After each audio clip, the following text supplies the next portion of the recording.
Hello, dear listeners. I'm your host, Genevieve Hopkins, and welcome to episode 25 of the Wheel and Cross podcast. It's wonderful to be back after a month-long break, especially with Christmas on the horizon. In today's episode, we'll explore Christmas in Australia, which looks quite different to the stereotypical Northern Hemisphere Christmas.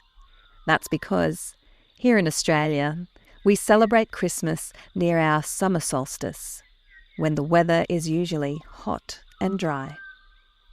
The 1st of December is the start of summer, a day when many people decorate for Christmas. I was excited, probably even more than my children, to deck the halls with Aussie Christmas music blaring, gorging on cherries and macadamia nuts. To share the joys of a hot summer Christmas in Australia, I thought it would be fun to share some of our Aussie Christmas traditions, including Santa on a fire truck, native Christmas trees, hay bales and farm gates, beach Christmas, and Aussie Christmas food. We'll also explore the rather more awkward colonial Christmas celebrations, and then dive into the summer celebrations of our First Peoples. This podcast is free. But if you like my work and would like to support me so that I can continue doing it, please consider a paid subscription on the Wheel and Cross Substack page, www.wheelandcross.substack.com. If that is not possible and you enjoy this podcast, I would really appreciate your reviews on any of the podcasting platforms you use. Feel free to share this podcast and leave comments on the podcast page. Welcome to episode 25 of the Wheel and Cross podcast. A very Aussie Christmas.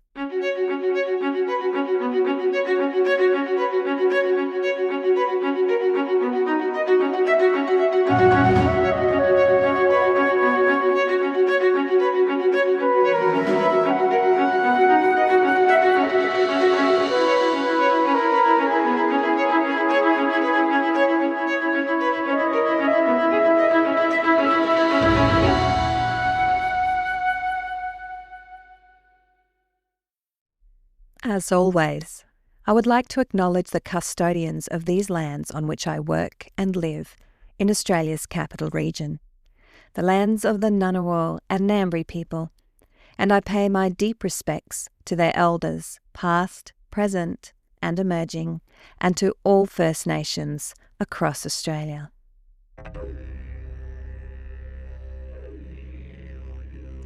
In country towns all across Australia, Santa arriving at community Christmas events and parades on a fire truck has become a joyful tradition. It makes sense from an aesthetic point of view, as our fire trucks are bright red, they're loud, and the flashing lights add to the excitement. But there's also a deeper, more meaningful connection. December in Australia is typically hot and dry, with the threat of bushfires an ever-present spectre at this time of year. Many towns and cities have felt the devastating effects of bushfires, and the state-based volunteer fire services are vital to many communities. In the state of New South Wales, they're called the Rural Fire Service, or RFS. And in my town, they don't just fight bushfires. They also fight structure fires, car fires, attend motor vehicle accidents, assist the SES during flood events, assist local police and ambulance, and are deeply plugged into our community. They are heroes every day of the year, and especially during the Christmas season. Last year, our local RFS not only brought Santa to the community Christmas event in a fire truck, but they took Santa on a ride around our town, mapped out and shared the routes and times on social media, used an app so the community could monitor their progress live, and delivered little bags of lollies and Christmas wishes to the children in our community. They're doing the same again this year. What a magical gift for everyone in town. For communities that are too remote or small to have their own RFS, or for those living on the big stations, the huge farming properties in the outback, Santa often comes to the local pub. community hall or camp draft arena, in the back of a ute, truck, tractor, or even on horseback. The state police services have also been known to chauffeur Santa around. Native trees are frequently used as Christmas trees in another Aussie tradition.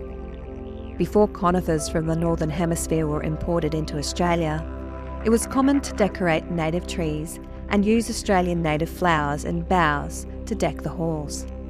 This celebration of Australian native flora is becoming more popular once again. These days, there are a lot of choices for Christmas trees. Christmas tree farms have popped up around Australia, producing traditional conifer trees for the live-cut Christmas tree market. Alternatively, the woolly bush, Adenanthus syracuse, is becoming a popular live native Christmas tree species, and branches of eucalyptus and wattle are used to create trees and wreaths.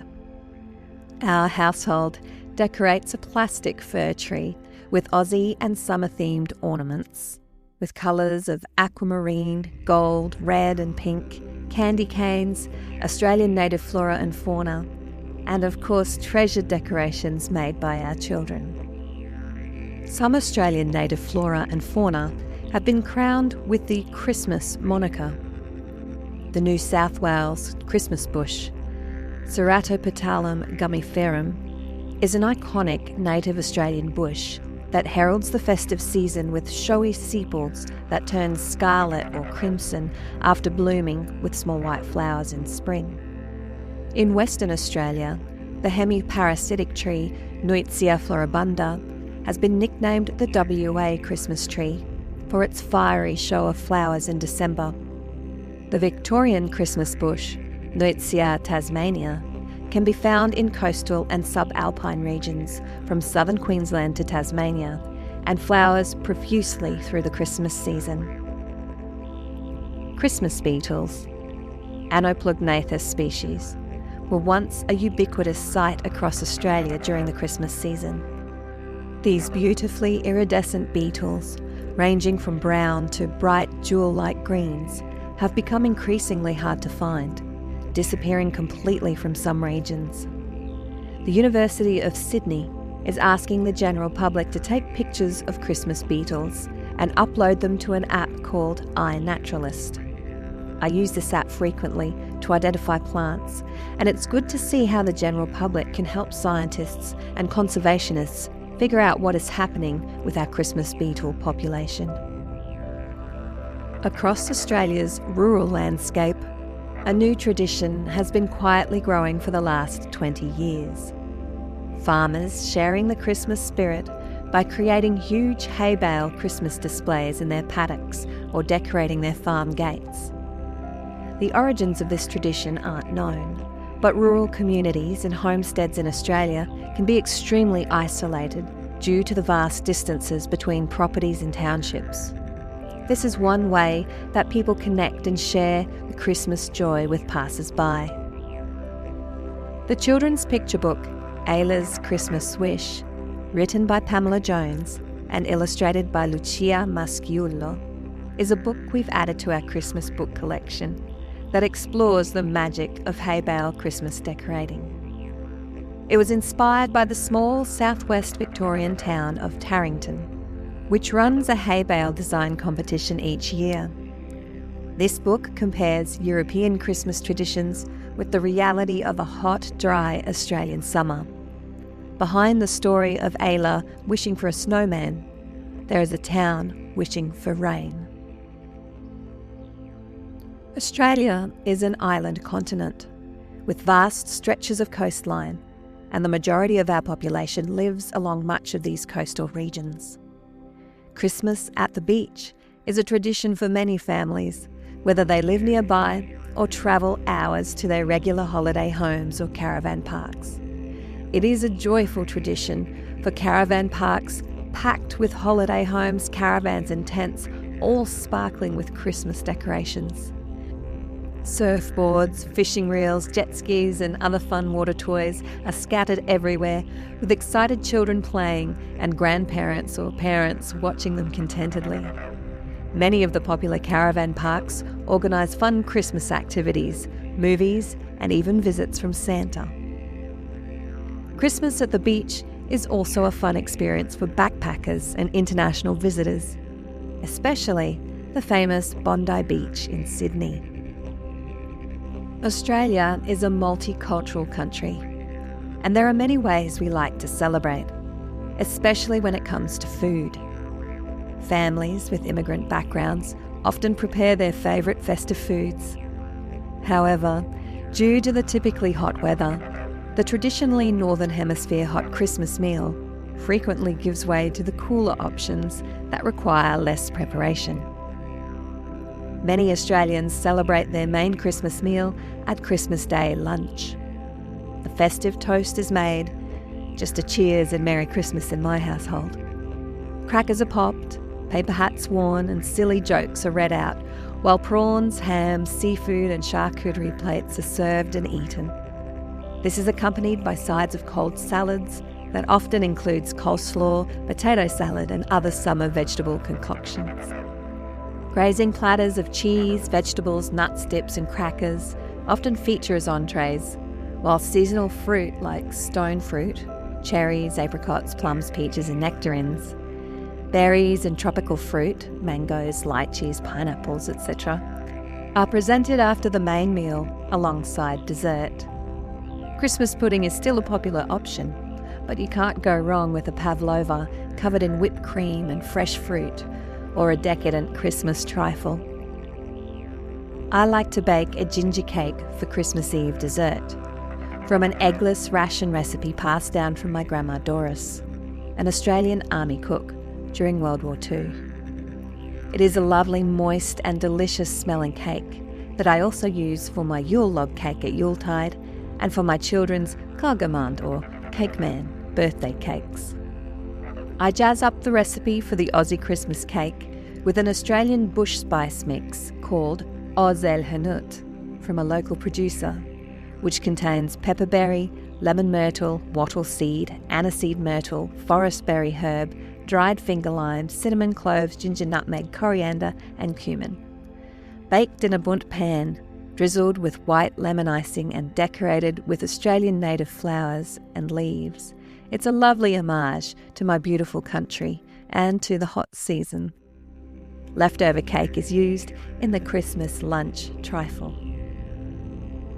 Finally, there is no other show on the planet that reflects our Aussie way of life better than the gorgeous kids show Bluey. 2 wonderful episodes were created that feature the traditions and spirit of an Aussie Christmas. Do yourself a favour and watch them on your relevant regional streaming service. Now that we've explored some of our most treasured Aussie Christmas traditions, let's take a look at the rather more awkward colonial Christmases. Most Australians will know that Australia is home to some of the oldest surviving continuous cultures in the world, with our first peoples living and thriving on this continent for some 60,000 years or more. This knowledge and seasonal cultural practices were disrupted and often permanently eradicated by British colonists, who imposed their own beliefs, cultures, traditions and practices on the country that was to become Australia. British traditions and practices often sat awkwardly against Australia's seasons and environment. None more obvious as Christmas, which falls in the middle of our very hot summers. Even now, there is still a struggle between imported Christmas traditions from the Northern Hemisphere clashing with the summer in the Southern Hemisphere.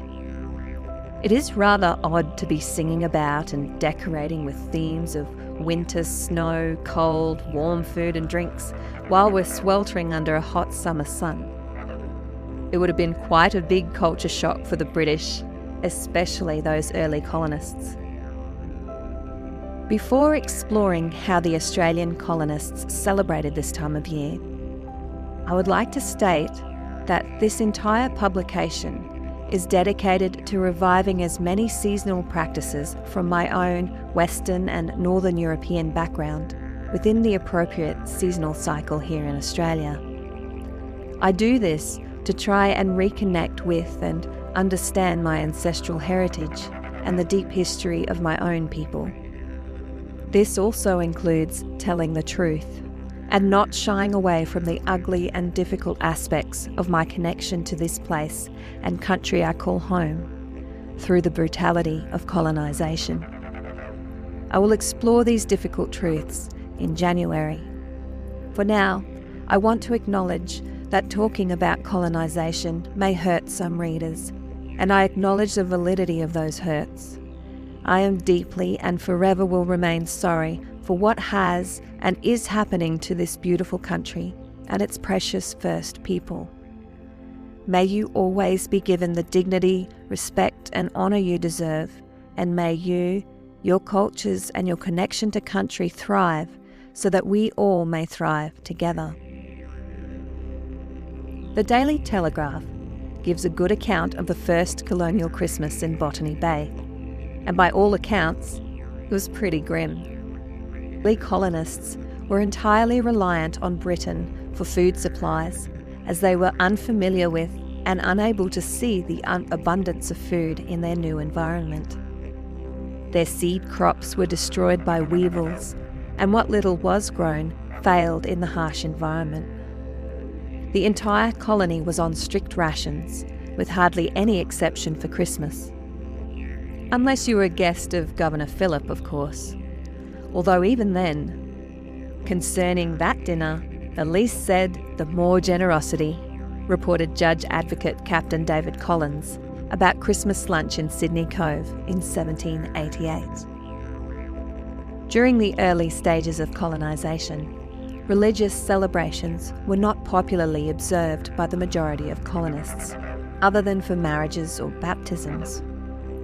Convicts generally came from the poorer classes, even before being shipped to Australia. They did not have the time nor inclination to attend religious services. Many had to work on Christmas Day for the wealthier classes. Pastor Richard Johnson complained in a letter to a friend in England that inhabitants of Sydney Cove would prefer the erection of a tavern or a brothel than a church. Convict rations were abysmal, with no dispensation for Christmas. They were provided with bread, salted beef or pork, perhaps fish, and yellow peas. The next year, in 1789, while the governor and his guests dined on turtles and vegetables, the convicts were on reduced rations of salt pork, flour and peas. Over the next 100 years, conditions got better for the colonists as they started farming and taking more land. Attempts were made to celebrate the positive aspects of Christmas in summer. In 1885, the Sydney Mail described a Christmas scene in the colony. There is an air of Australian summer, no sense of snow or ice whatever.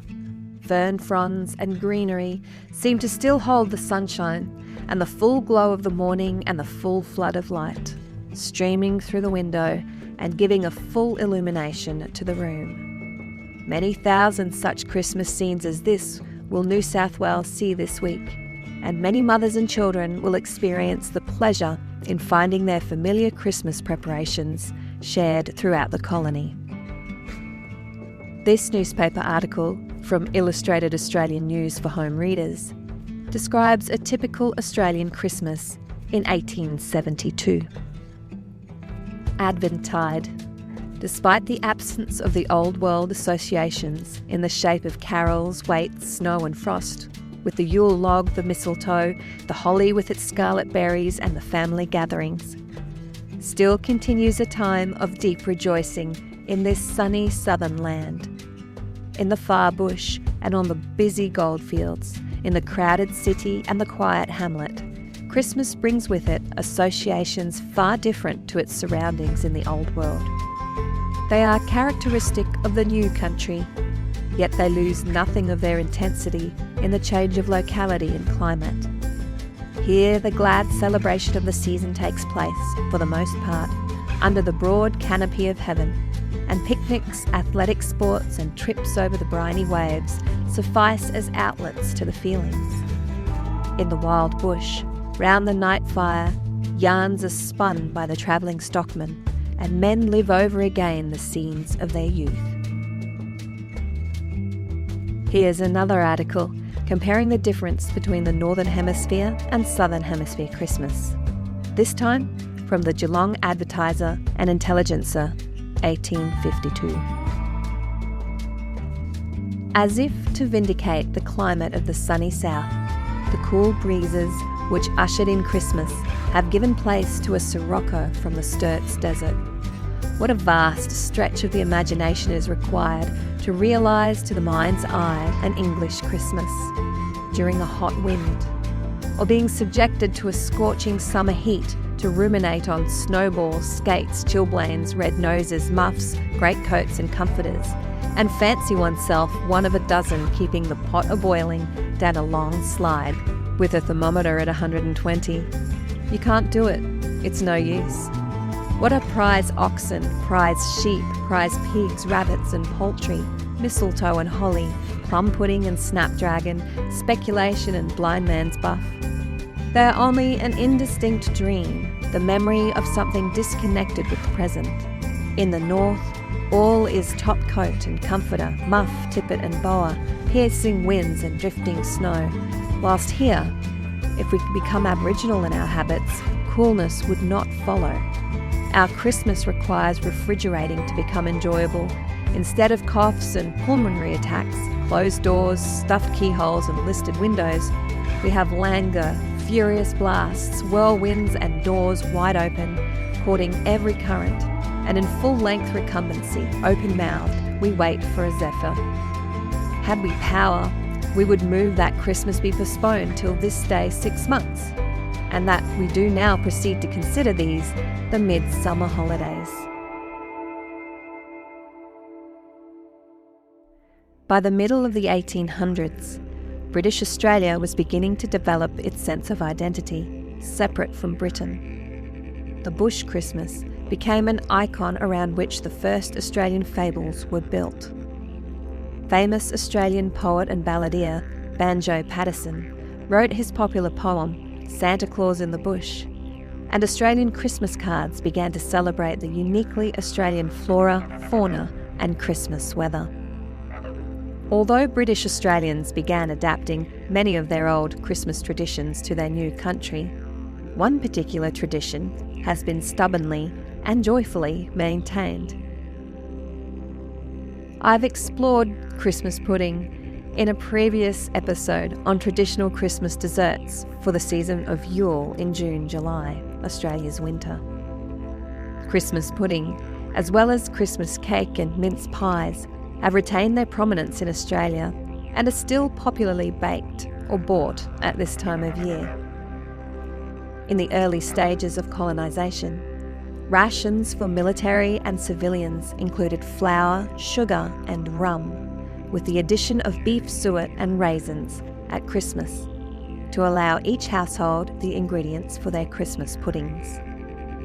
As Australia's free society became established, colonial merchants began importing and selling the ingredients needed for a proper Christmas pudding, including brandy or rum, raisins, currants, figs and almonds, as well as spices such as nutmeg, cinnamon and allspice. Even miners on the goldfields in the 1850s, living in very basic conditions, worked to buy and prepare their precious Christmas pud.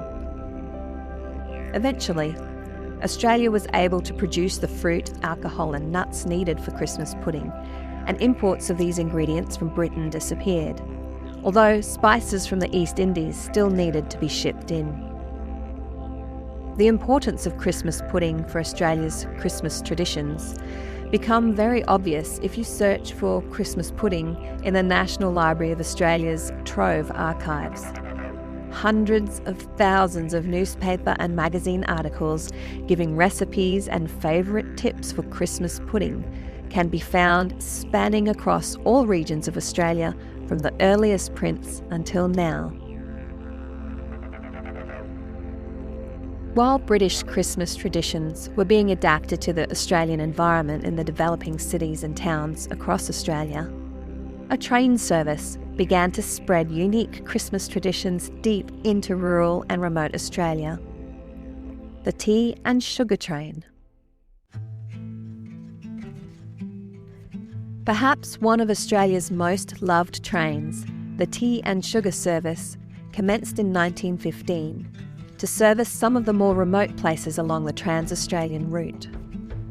Although it started by simply providing goods and services to workers in these remote locations, the service increased over time, providing more to a number of the isolated communities along the railway line between Port Augusta and Kalgoorlie. For many who lived and worked in these remote communities, the train changed their lives.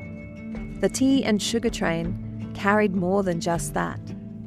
The train also carried fresh meat in a butcher's van, as well as a variety of groceries, and even provided pay and banking facilities.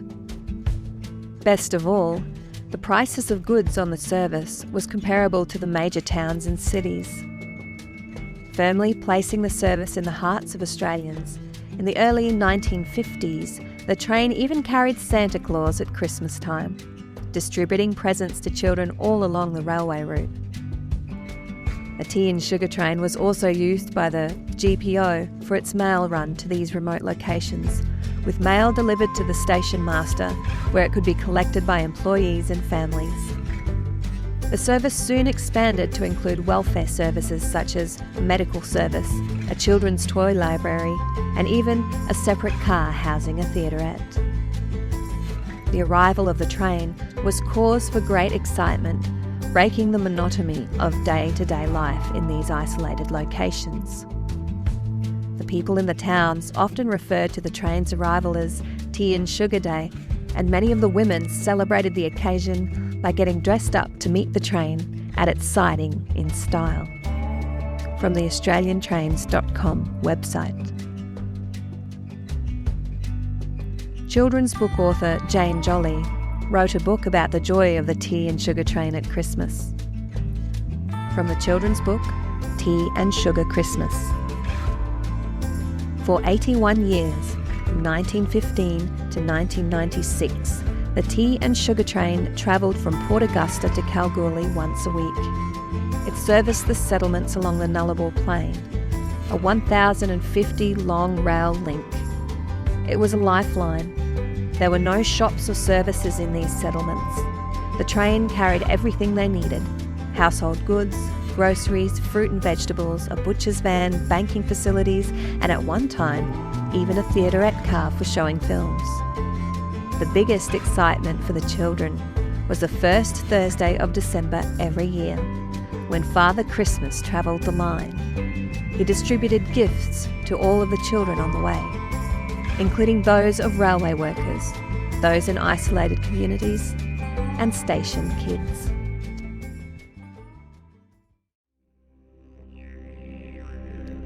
Before English colonists ever stepped foot on this land, summer was an important time for our First Peoples, although it was called different names, started and finished at different times, and had different characteristics depending on the region and the culture of the First Peoples. The swing of the seasons was not marked by dates on a calendar, but rather by the weather, the landscape, and the behaviour of Australia's native flora and fauna. These events on Earth were mapped to the movement of stars and constellations in the night sky by our first people, who developed advanced astrological and environmental knowledge. We'll take a closer look at this advanced knowledge in a future episode, but in this episode, let's explore this time of year through the eyes of some of our First Nations.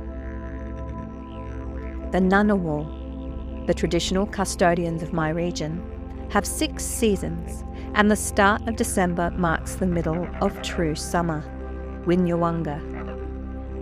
The weather is usually hot and dry, with a high risk of bush and grass fires, although this year in my region, we've suddenly been inundated with rain, storms and cooler temperatures.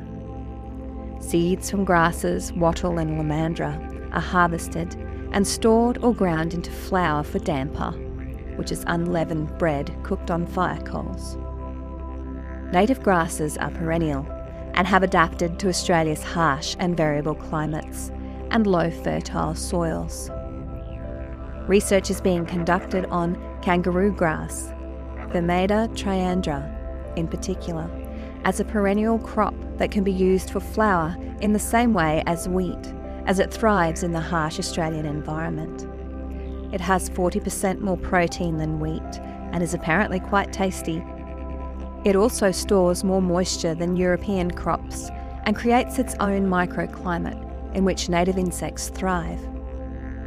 Berries from the Dianella or blue flax lilies are also gathered and eaten fresh or dried and stored. By December, the culturally significant bogong moths have mostly migrated south from their winter homes in the northern parts of New South Wales and southeast Queensland to their coolest summer sanctuary in Australia's Alps, the Snowy Mountains. First Nations mobs from across the region also traditionally travelled along their songlines to gather together in the Victorian Alps for feasting on the protein-rich bogong moth, participating in ceremonies, trading, and negotiating. These ancient traditions have almost been lost as a consequence of colonisation, and even the survival of bogong moths is now threatened by light pollution, pesticides, and urban development. In a different part of the country, Auntie Munya Andrews, an Aboriginal elder from Bardi country in the Kimberley in Western Australia, has written a wonderful children's book that introduces the seasons of the Bardi people. The Bardi are saltwater people, meaning that their country and culture is connected to the sea. They also have 6 seasons, reflecting the wet and dry seasons of northern Australia. November to January is called Lalin, or married turtle season. During this time, sea turtles lay their eggs. It is the start of turtle hunting season, and the Bardi also collect turtle eggs. The fruit of the bush banana, Lycadia australis, are harvested and eaten, and fish are fat and plentiful, especially the prized blue bone or blue tusk fish, Choerodon cyanodus, which has blue teeth and blue skeleton. The end of Lalin is marked by tropical storms that build in intensity until the season transitions into the wet season of Mankal. Colonised countries such as Australia, New Zealand, Canada and America were populated by First Peoples who knew their land and its seasons much more intricately than we do now. This knowledge is still there if you care to look. In Australia, the Bureau of Meteorology has a map that details Indigenous weather knowledge, and the CSIRO has a similar Indigenous seasonal calendars page. You could also try contacting your local Aboriginal Land Council or Aboriginal culture group, or even better, book a cultural tour and ask your tour guide in person. I hope you enjoyed this rather long episode about Aussie Christmas. I'd love to hear your stories and memories about your Christmas celebrations in the comments section. Stay tuned next week for a fun exploration of Santa's elves, the nice and the not so nice, and often downright frightening. See you next week for episode 26, Santa's elves, the nice and the not so nice.